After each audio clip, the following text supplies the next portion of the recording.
This is the Schmo with the Pro, with the voice of the Octagon, Jon Anik here in Jacksonville, UFC 261. How we doing? I need my Schmo energy for a big pay-per-view week, so I'm doing a little bit better now. It's always good to see you, my man. We appreciate that. It's always good to see you. Let's get right down to business. There's 3 championship fights. Which champion most likely has the chance of being upset Saturday evening? Well, the betting odds would suggest that it's Zhang Weili, and I think there are a lot of sharp bettors out there that are salivating looking at Rose Namajunas in that plus 160 range or so. I think it might be Valentina Shevchenko. You know, I have loved everything I've heard out of Jessica Andrade's mouth this week. She is supremely intelligent. You can't always see how smart she is because she doesn't speak English, and she's been somewhat reluctant to go down that path, but she understands technically what she is up against fighting someone like Valentina Shevchenko. But she's got a judo base. She's got a lot of tricks up her sleeve. She believes if she can exhaust her and use the clinch to her advantage, she has the recipe to beat a fighter who has been seemingly unbeatable at 125 pounds. So with respect to Rose, I think the livest underdog, for lack of a better way to put it, is Jessica Andrade. Recently, the Schmo met up with the #1 UFC welterweight, Colby Chaos Covington. The Schmo just heard you say in the scrum that you want to see him fight Khamzat Chimaev. But Colby Covington, he's holding out for the winner of Gamebred Masvidal and Usman. Do you think he's deserving of that winner, though? Oh, there's no doubt about it that Colby Covington right now is deserving of a championship opportunity. To Dana White's point, his fight against Kamaru Usman at UFC 245, it's one of the greatest fights that I've ever seen, that I've ever called. Go back and watch how many times Colby Covington connected flush on Kamaru Usman, and he was able to eat all those big shots. But Covington had more success against Kamaru Usman than anybody has had in the UFC, and then he went back out and won another fight against Tyron Woodley, finished him. So Covington richly deserving of the #1 contendership. But that being said, dream matchup for me in 2021 is Covington and Chimaev, whether it's for the belt or not.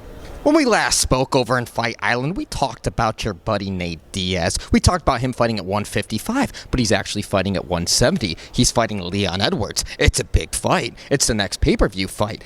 How do you suppose that he will do, and do you think he will experience any bit of ring rust? You know, if any athlete would be immune to ring rust, it's probably Nathan Diaz and his brother Nick, because they are just so conditioned and so mentally sound and strong with everything that they do and when it comes to their bodies and their preparation. But it is amazing that he is fighting a guy in Leon Edwards who's going to be a big betting favorite against him, one of the best welterweights in the world. And I think that's what I love among many things with Nate Diaz, is that he wants the toughest fights. But yeah, you thought maybe he'd come back at 55, maybe handpick a name and get on a championship trajectory there. Instead, he wants to fight the #3 guy in the world at 170 pounds. I don't have to tell you, when Nate Diaz calls your name, like, you sign on the dotted line. He can get any fight in the sport that he wants, and Leon Edwards obviously piques his interest. We'll see, man.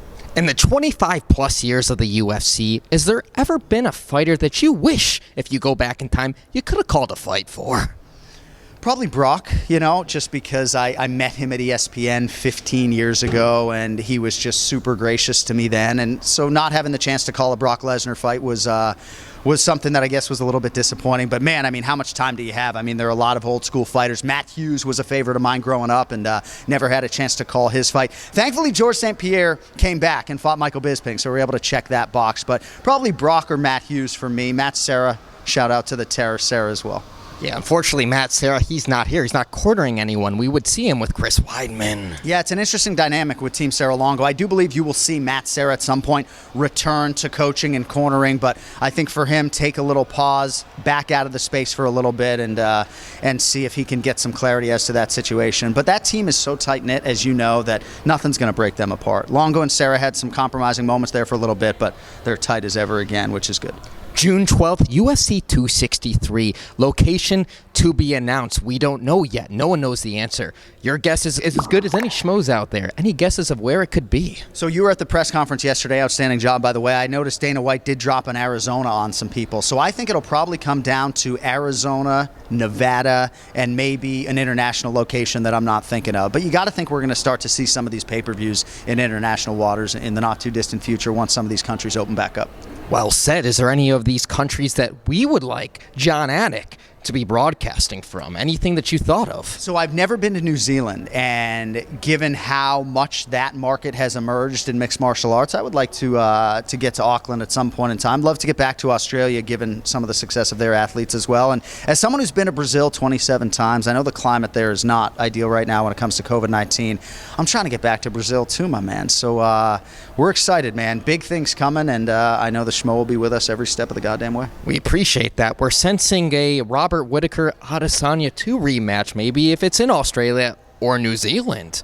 Yeah, I think Australia makes a lot of sense because you can find a couple different arenas that, will seat north of 50,000. But, yeah, that first fight between Whittaker and Adesanya, one of the most memorable broadcasting environments of my career, and that's got to be the fight now, and you got to think we're going to fly a long ways to see that one. The stash game is strong. If Gamebred gets the upset over Usman, are we going to get the tattoo? I think so. I think we'll break the news here on the Schmo Zone. The Schmo with the Pro. Yeah, if Gamebred springs the upset, we got 209 on the left arm, right? West Coast. We'll go Gamebred on the right arm for the East Coast. Same font, Gamebred Nile. He's got to get his touched up, so we have plans to do this together in Miami. If Jorge Masvidal wins, the Gamebred tattoo is coming. Breaking news with Jon Anik. He's the Pro. I'm the Schmo. UFC 261. We're out.